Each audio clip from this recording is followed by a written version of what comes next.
Topic है defence technology को लेकर। सबसे पहले हम एक चीज़ पढ़ लेते हैं, वो है डिफेंस इंडस्ट्रियल कॉरिडोर के बारे में। डिफेंस इंडस्ट्रियल कॉरिडोर 2 जगह बनाया जा रहा है, उत्तर प्रदेश में और तमिलनाडु में। यूपी का जैसे भी एग्जाम देना है वो ये याद रख ले कि ये लखनऊ, कानपुर, झांसी, आगरा, अलीगढ़, चित्रकूट में बनाया जा रहा है। अब हम बात कर लेते हैं आईएनएस अरिहंत की। ये indigenous ballistic missile nuclear submarine है। इसका मतलब क्या हुआ? बैलिस्टिक मिसाइल और क्रूज मिसाइल में का अंतर होता है। बैलिस्टिक मिसाइल का मतलब ये होता है कि अगर हमने एक बार इसका टारगेट सेट कर दिया तो उसके बाद आप इसे बीच में चेंज नहीं कर सकते हैं, ठीक है।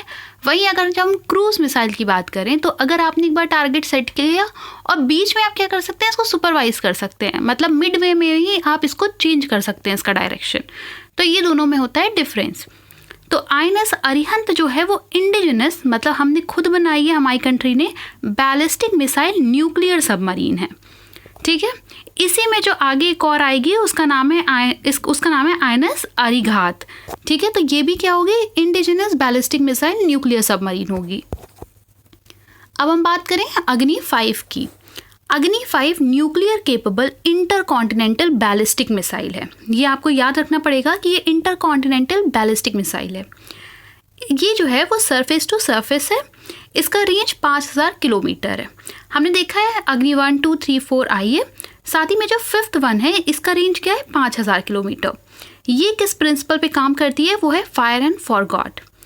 अब हम बात कर लेते हैं लाइन से क्या हुआ, कुछ मिसाइल्स आई जैसे अग्नि 5। ये सारी क्या थी? एक प्रोग्राम के अंदर थी।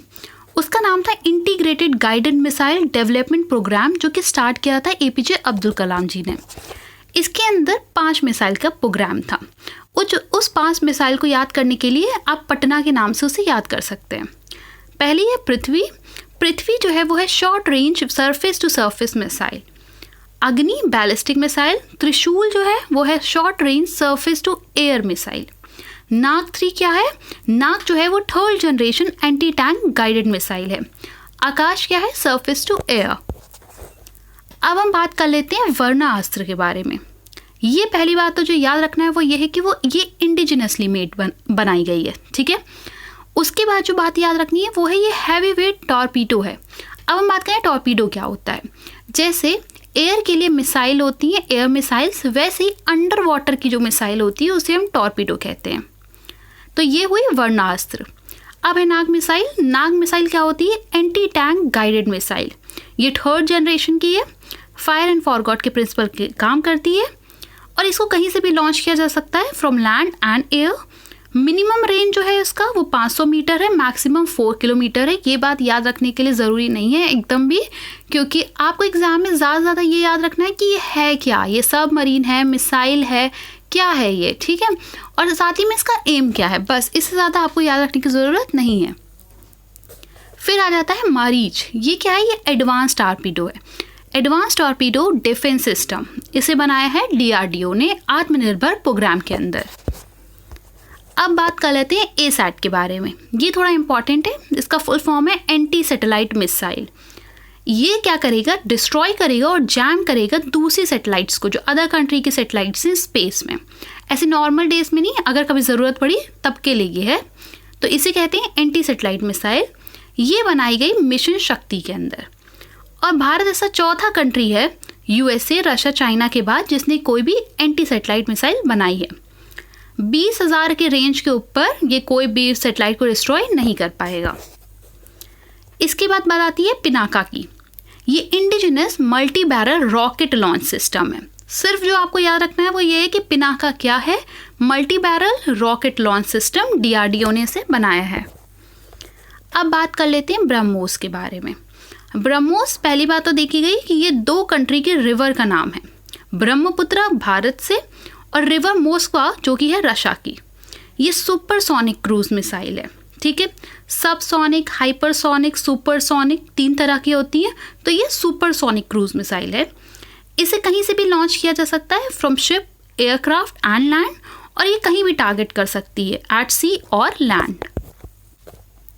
इसके बाद बात कर लेते हैं अपाचे अटैक हेलीकॉप्टर की। तो पहली बात तो यही याद रख लीजिए कि अपाचे क्या है? अटैक हेलीकॉप्टर है जो यूएसए के बोइंग ने हमें हैंड ओवर किया है हमारी इंडियन एयरफोर्स को।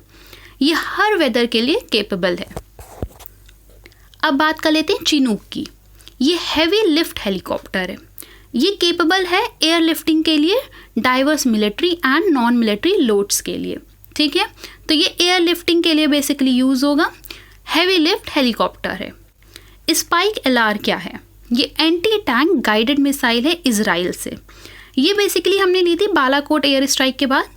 अभी भी जो हमारा चाइना से जो भी हमारे टेंशन क्रिएट हो रहे हैं, वहाँ पे भी ये बात की गई कि हमें फिर से स्पाइक LR की ज़रूरत है।